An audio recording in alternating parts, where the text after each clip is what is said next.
দারসুল কোরআন 116 বাংলা পারা 26 সূরা আহকাফ 46 নম্বর সূরা মক্কি সূরা। আজ সোমবার 8ই জুলাই 2024। আলোচ্য আয়াত 21 থেকে 35 শেষ। উপস্থাপনায় অধ্যাপক মোহাম্মদ আবু সাদেক। দেশ ও বিদেশে অবস্থানত আমার ভাই ও বোনেরা, আসসালামু আলাইকুম ওয়া রাহমাতুল্লাহি ওয়া বারাকাতুহু। আলহামদুলিল্লাহি ওয়া সালামুন আলা ইবাদিহিল্লাযিনা ইসতাফা।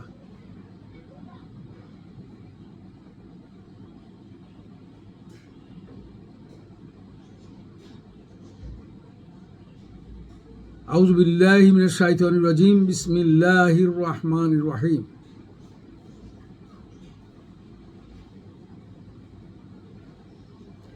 একুশ থেকে 26 নম্বর আয়াতসমূহে আদ জাতির নিকট প্রেরিত হুদ আলাইহিস সালামের কাহিনী বর্ণিত হয়েছে। মক্কার তদানীন্তন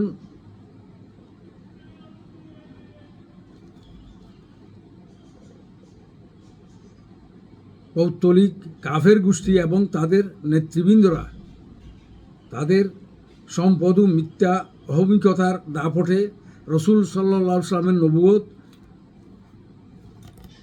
ও আল কোরআনকে মেনে নিতে রাজি হচ্ছিল না। তাই তাদেরকে সতর্ক করার জন্যে আল্লাহ নবী করিম সাল্লাল্লাহু আলাইহি ওয়াসাল্লামকে নির্দেশ দিলেন তাদেরকে হুদ আলাইহিস সালামের কাহিনী কিছুটা শুনিয়ে দেওয়ার জন্যে, যাতে তারা বুঝতে পারে যে অতীতকালে তাদের চেয়ে ঢের শক্তিশালী ও বিশাল জাতিকে আল্লাহ তার নাফরমানির কারণে ধ্বংস করে দিয়েছিলেন। সুতরাং মক্কাবাসীরা যদি ভালোই নবী করিম সাল্লাল্লাহু আলাইহি ওয়াসাল্লাম ও আল কোরআনকে গ্রহণ করতে রাজি না হয়, তাদের কপালেও দুর্ভোগ রয়েছে।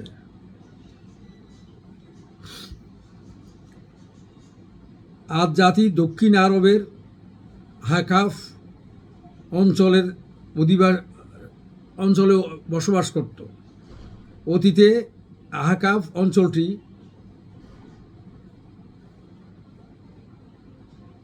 সুজলা সুফলা সমৃদ্ধ বিশাল অঞ্চল ছিল। বর্তমানে তা এডেন ও ওমানের মধ্যের অঞ্চল ব্যাপী দক্ষিণ দিক থেকে উত্তরে বিস্তৃত বিশাল বালির সমুদ্র। সেটি মানব জাতির বসবাসের অনুপযুক্ত। আল্লাহর গজবে ও আবহাওয়ার পরিবর্তনের ফলে বর্তমানে এই অবস্থা হয়েছে বলে মনে হয়। কিন্তু আজ জাতি প্রাকৃতিক সম্পদ ও প্রযুক্তি জ্ঞানে সমৃদ্ধ হয়ে তারা ধরাকে সরা জ্ঞান করতে শুরু করেছিল। বর্তমানে পাশ্চাত্যের সমৃদ্ধ জাতিগুলোর মতো আচার আচরণে ও রাষ্ট্র পরিচালনায় বেপরোয়া হয়ে উঠেছিল। তারা ভালো মন্দের ধার ধারত না। এই অবস্থায় সেখানে তাদের সংশোধনের জন্যে আল্লাহ হুদ আলাইহিস সালামকে প্রেরণ করেন।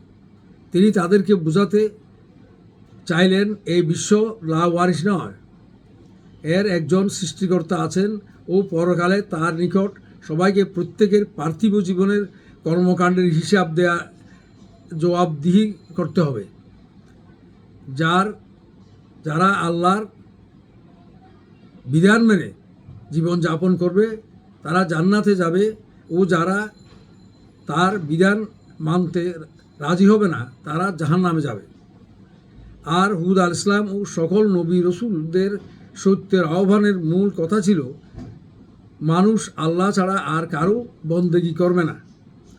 আর যদি তারা এই আহ্বানে সাড়া দেয় না, ফলে তাদের উপর আল্লাহর ভয়াবহ আযাব এসে পড়তে পারে। কিন্তু আজ জাতি ভীষণভাবে মূর্তি পূজারী ছিল। তাদের দুর্নীতিবাজ নেতা ও নেত্রীরা হুদ আলাইহিস সালামকে দুর্বল ও মৃত্যুক মনে করে তাকে তাচ্ছিল্য হুমকি দিয়ে উল্টা চ্যালেঞ্জ দিয়ে আল্লাহর গজব আনতে বলে। তবু তারা মূর্তি পূজা ত্যাগ করতে প্রস্তুত ছিল না, কারণ নিষ্প্রাণ দেবদেবী তাদের দুষ্কর্মের কোনো বাধা ছিল না। ফলে তারা এমন কোনো অন্যায় অশ্লীলতা ছিল না যা তারা অবাধে করে যেত। কিন্তু হুদ আল ইসলামের আনিত সত্যের আহ্বানে পদে পদে অন্যায় ও অবিচারের পথে বাধা হয়ে দাঁড়ায়। তাই তারা হুদ আল ইসলামকে প্রত্যাখ্যান করেছিল। যেমন বর্তমানে মুনাফেকেরা প্রত্যেক মুসলিম দেশে ইসলামী ব্যবস্থা কায়েম হতে দিচ্ছে না, বরং তারা আজ জাতির মতো সত্যপন্থীদের প্রতি মারমুখী হয়ে উঠেছে। সেদিন হুদ আসলাম তার বেপরোয়া জাতিকে বলেছিল, কোনো জালিম জাতিকে কখন কীভাবে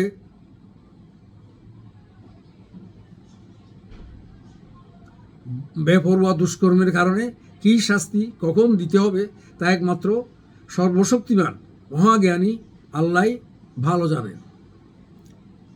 যখন হুদ আল ইসলামের দীর্ঘদিনব্যাপী সত্যের আহ্বানের বিপরীতে আজ জাতি উত্তরোত্তর বেপরোয়া হয়ে ওঠে, তখন আল্লাহর মেঘমালা আকারে তাদের উপর আযাব পাঠান। তারা মনে করেছিল এটি বৃষ্টি বর্ষণকারী মেঘপুঞ্জ, কিন্তু ওটি যখন তাদের উপর পৌঁছল তা থেকে ব্যাপকভাবে বজ্রপাতের ফলে সমগ্র জাতি নিস্তানাবুদ হয়ে যায় ও তা বর্তমানে বসবাসের অনুপযুক্ত মরুসাগরে পরিণত হয়েছে। এখানে আল্লাহ মক্কাবাসীদের সতর্ক করে বলেছেন, তাদের চেয়ে আজ জাতি ঢের বেশি সম্পদ ও প্রযুক্তি জ্ঞানে সমৃদ্ধ ছিল, কিন্তু আজ জাতি তাদের জ্ঞান অর্জনের ইন্দ্রিয় যেমন দৃষ্টি শক্তি, শ্রবণ শক্তি ও চিন্তা চেতনা কেন্দ্র অন্তরকে সত্য উপলব্ধির কাজে লাগায়নি।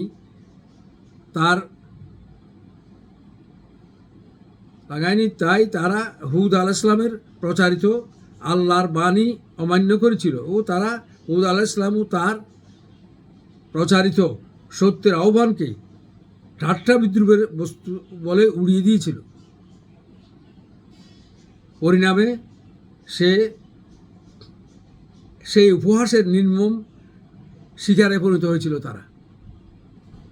তাই আল্লাহ তাআলা ইরশাদ করেছেন সূরা আরাফের 179 নম্বর আয়াতে,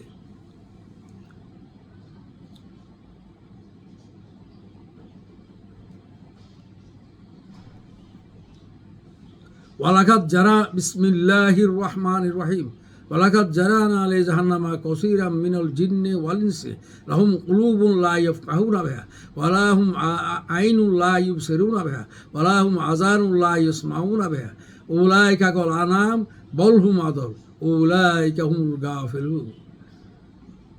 সূরা আরাফের 179 নম্বর আয়াতে আল্লাহ তাআলা এই সমস্ত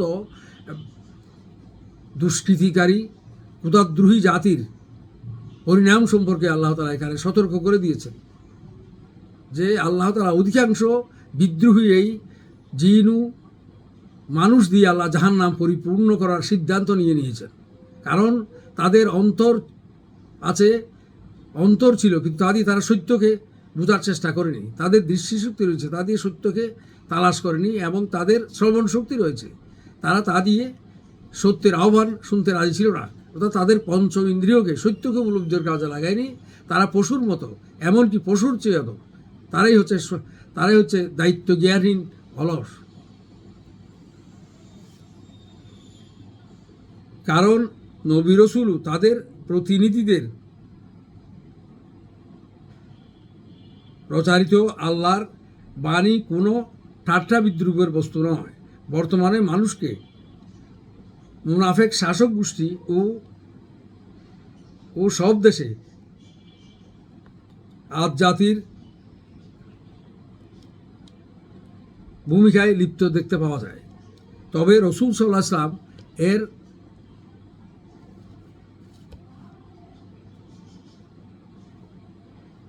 তবে রসুল সাল্লাল্লাহু সাল্লামের অন্তিম আবদারের ফলে বর্তমান জালিম গোষ্ঠী আল্লাহর দিন নিয়ে আজ জাতির চেয়ে ঢের বেশি তাচ্ছিল্যের ভূমিকায় লিপ্ত থাকলেও তাদের সমূলে ধ্বংস করা হচ্ছে না। কিন্তু পৃথিবীর সব দেশে ও সব অঞ্চলে ঝড় তুফান, ভূমিকম্প, বন্যা, ঘূর্ণিঝড়, অতিবৃষ্টি, অনাবৃষ্টি নামে নিত্যনৈমিত্তিক গজব চলছে, কিন্তু তারা সম্পদ ও জ্ঞান গরিমার দাপটে বেপরোয়ার আচরণে লিপ্ত রয়েছে।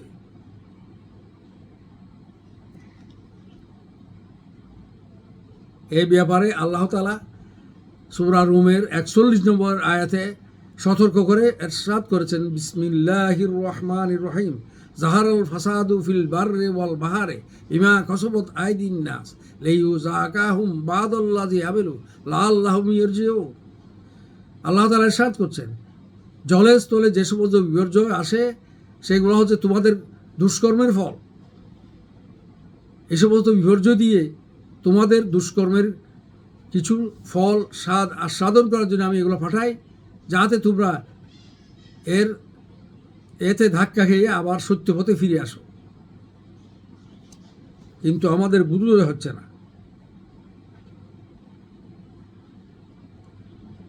27 থেকে 30 নম্বর আয়াতসমূহে বলা হয়েছে, মক্কার তদানীন্তন কাফের গোষ্ঠী মুহাম্মদ সাল্লাল্লাহু আলাইহি ওয়াসাল্লাম ও আল কোরআনকে গ্রহণ করতে রাজি হচ্ছিল না। তখন আল্লাহ তাদের সতর্ক করে বলেছেন, তোমরা কিসের অহংকারে সত্য ধর্ম গ্রহণ করছো না?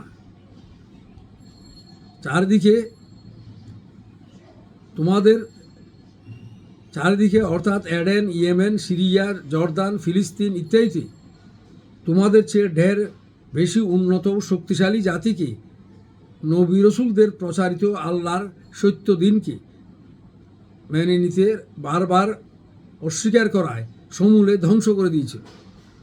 তোমরা এখন তাদের ধ্বংসস্তূপ দিয়ে চলাচল করছো, অথচ এর থেকে শিক্ষা নিচ্ছ না। বরং তোমরা শয়তানের প্ররোচনায় দেবদেবী পূজা করছো, বা ধর্ম ব্যবসায়ী, পীর বুজুর্গ বা ক্ষুধাদ্রোহী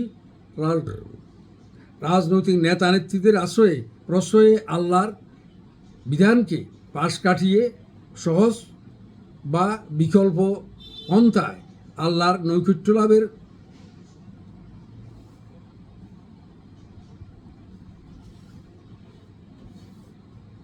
লাভের চেষ্টায় রয়েছে।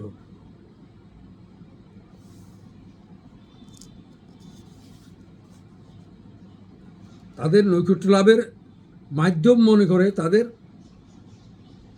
আশা-আকাঙ্ক্ষা পূরণ ও বিপদে ত্রাণকর্তা মানিয়ে বসেছ।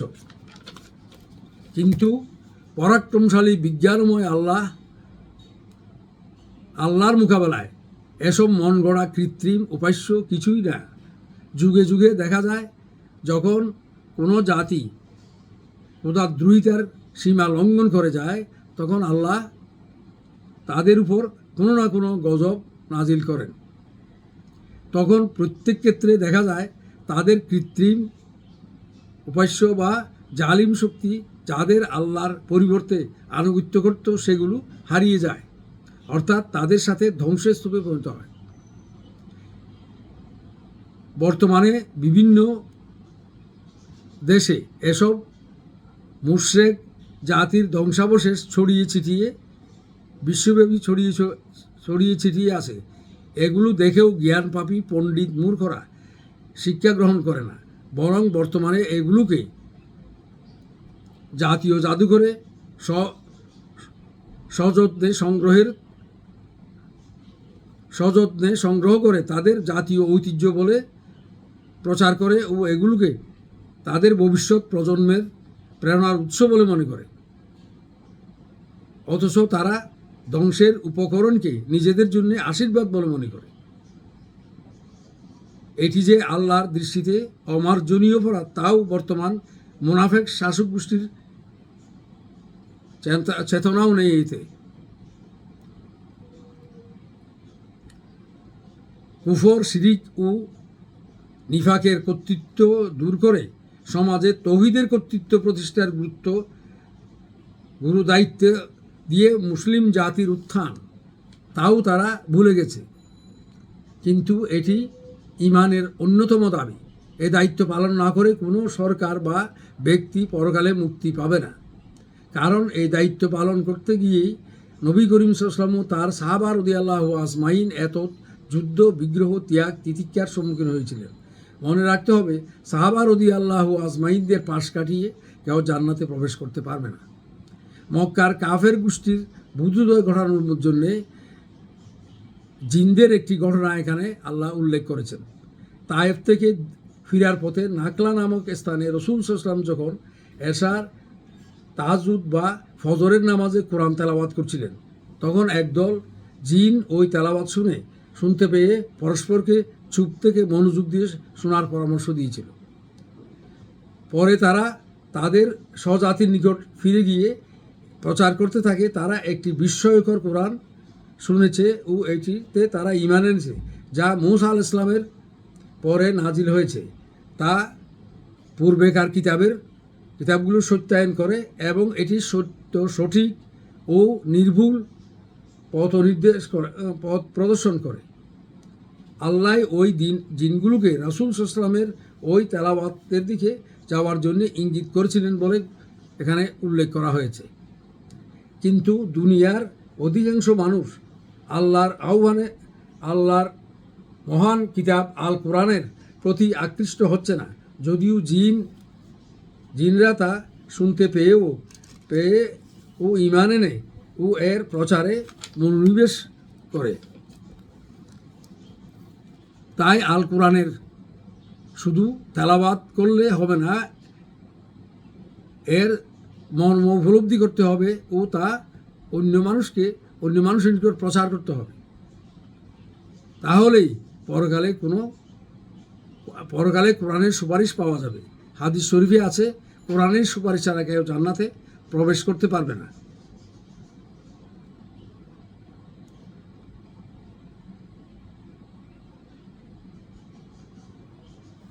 তাই আল্লাহ তাআলা কোরআন অধ্যয়নের গুরুত্ব বোঝার জন্যে সূরা মুহাম্মদের ২৪ নম্বর আয়াতে ইরশাদ করেছেন, আফলা ইয়াতাদাব্বারু বিসমিল্লাহির রহমানির রহিম আফলা ইয়াতাদাব্বারুনাল কুরআন আম আলা কুলুবিন আকতালুহা। আল্লাহ তাআলা ইরশাদ করেছেন, তাদের কি হয়েছে? তারা কেন কোরআন নিয়ে চিন্তা গবেষণা করে না? তাদের দিলে কি তালা পড়েছে? এখানে তেলাওয়াতের কথা বলা হয় না, এখানে চিন্তা গবেষণা করতে বলা হয়েছে। আল্লাহ কোরআনে কি ইঙ্গিত করেছেন, জান্নাত লাভের উপায় এবং জাহান্নাম থেকে বাঁচার কি বিশ্লেষণ এখানে দিয়েছেন, সেই ব্যাপারে চিন্তা গবেষণা চালিয়ে দিতে হবে। হাদিস শরীফে আছে, হিজরতের পূর্বে অন্তত জিনের ৬টি দল রাসূল সাল্লাল্লাহু আলাইহি ওয়াসাল্লামের সাথে সাক্ষাৎ করেছিল। তিনি নিজেও হযরত আব্দুল্লাহ ইবনে মাসউদ রাদিয়াল্লাহু আনহু বলেছেন, তিনি নিজেও রাসূল সাল্লাল্লাহু আলাইহি ওয়াসাল্লামের সাথে জিনদের সমাবেশে উপস্থিত ছিলেন। কাবাগরের নিকটে একটি সাক্ষাৎকারের স্থানে মসজিদে জিন নামে একটি মসজিদ নির্মিত হয়েছে। ৩১ থেকে ৩৫ নম্বর আয়াতে ইরশাদ হয়েছে, জিনদের দাওয়াতের রেশ ধরে রাসূল সাল্লাল্লাহু আলাইহি ওয়াসাল্লামকে আল্লাহ তার জনগণকে আল্লাহর প্রতি ঈমান আনার জন্যে আহ্বান করতে ও এই আহ্বান গ্রহণ করতে উদ্বুদ্ধ করতে বলেছেন। তাহলে আল্লাহ তাদের গুনাহ খাতা মাফ করে দিবেন এবং তাদেরকে যন্ত্রণাদায়ক আযাব অর্থাৎ জাহান্নামের শাস্তি থেকে রক্ষা করবেন।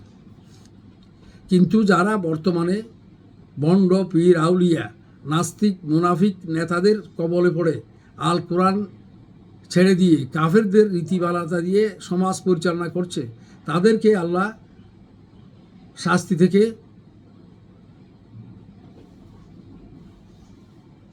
দুনিয়া আখিরাতে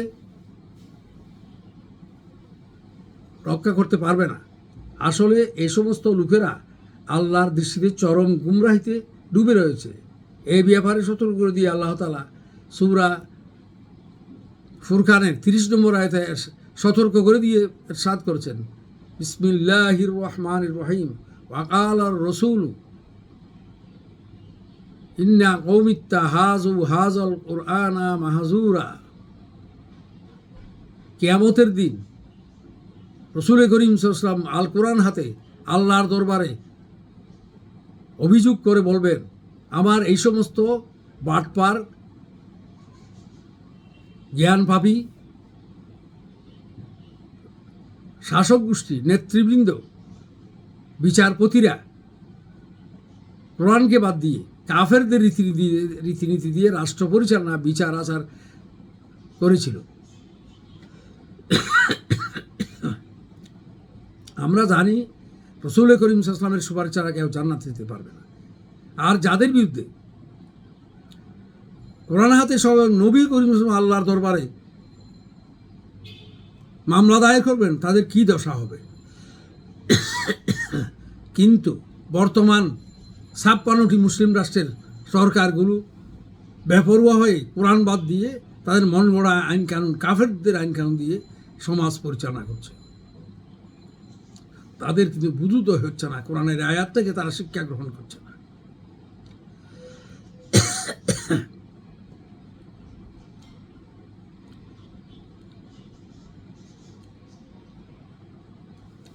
কিন্তু এই সমস্ত দুর্বৃত্ত জ্ঞান বুদ্ধি থাকা সত্ত্বেও এটা বুঝতে চায় না যে আল্লাহ পরাক্রমশালী, বিজ্ঞানময়। তিনি তাদের অথর্ব কল্পিত ত্রাণকর্তাদের তুলনায় ঢের শক্তিশালী। তিনি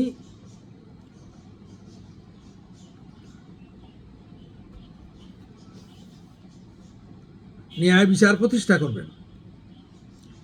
এই বিশ্ব সৃষ্টি ও পরিচালনায় কখনো ক্লান্তি বোধ করেন না। তিনি জীবন মৃত্যুর মালিক। তিনি সূরা মুলকের 2 নম্বর আয়াতে ইরশাদ করেছেন, তিনি জন্ম মৃত্যু সৃষ্টি করেছেন যাতে তিনি পরীক্ষা করতে পারেন মানুষ আল্লাহর প্রতিনিধি রূপে তার বিধান মেনে কে সর্বোত্তম উপায়ে দায়িত্ব পালন করেছে তা পরীক্ষা করার জন্য। ইরশাদ হয়েছে, বিসমিল্লাহির রহমানির রহিম আল্লাযী খালাকাল মাউতা ওয়াল হায়াতা লিয়াবলুয়াকুম আইয়ুকুম আহসানু আমালা। সুতরাং আল্লাহ কিয়ামতের দিন এই দিন প্রথম থেকে শেষ পর্যন্ত সমস্ত মানুষকে পুনর্জীবিত করে তাদের পার্থিব জীবনের কর্মকাণ্ডের হিসাব নেবেন। এতে তিনি সম্পূর্ণ সক্ষম, এতে কোনো সন্দেহ নেই। যারা এটি মনে প্রাণে বিশ্বাস করে তারা কখনো ব্যক্তি বা সমাজ পরিচালনায় কাফেরদের অনুসরণ করতে পারে না।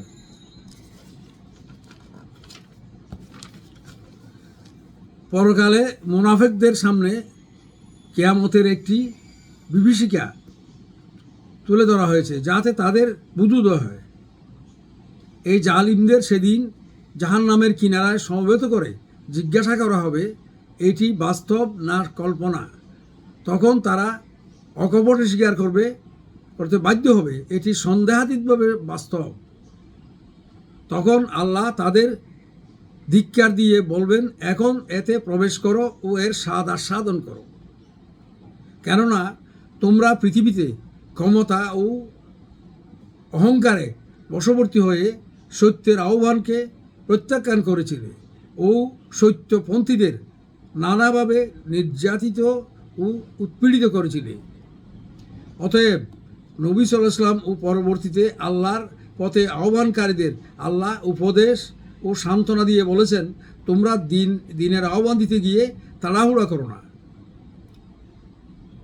এটি ধৈর্যের কাজ। এটি এমন নয় যে দাওয়াত দিলাম আর সাথে সাথে সব মানুষ এই আহ্বান লুফে নিল, এমন নয়। রাসূল সাল্লাল্লাহু আলাইহি ওয়াসাল্লাম ও সাহাবা রাদিয়াল্লাহু আজমাইনের জীবন থেকে শিক্ষা গ্রহণ করতে হবে। আজকে কাফের মুনাফিকরা ক্ষমতা পেয়ে ধরাকে সরা জ্ঞান করছে, কিন্তু কিয়ামতের বিভীষিকা দেখে তারা মনে করবে তারা দুনিয়াতে মাত্র একটি দিনের অংশবিশেষ অবস্থান করেছিল। এটি এটি তাদের পরকালে যে তাদের হিসাব দিতে হবে, তারা ধার ধারত না, এটি তাদের ধ্বংসের কারণ। পরিশেষে আমি দুনিয়ার সব মানুষকে আল্লাহর একান্ত পছন্দনীয় ধর্ম ইসলাম, যা সব সমস্যার সমাধান, গ্রহণ করার জন্য উদাত্ত আহ্বান জানাচ্ছি। আমিন সুম্মা আমিন।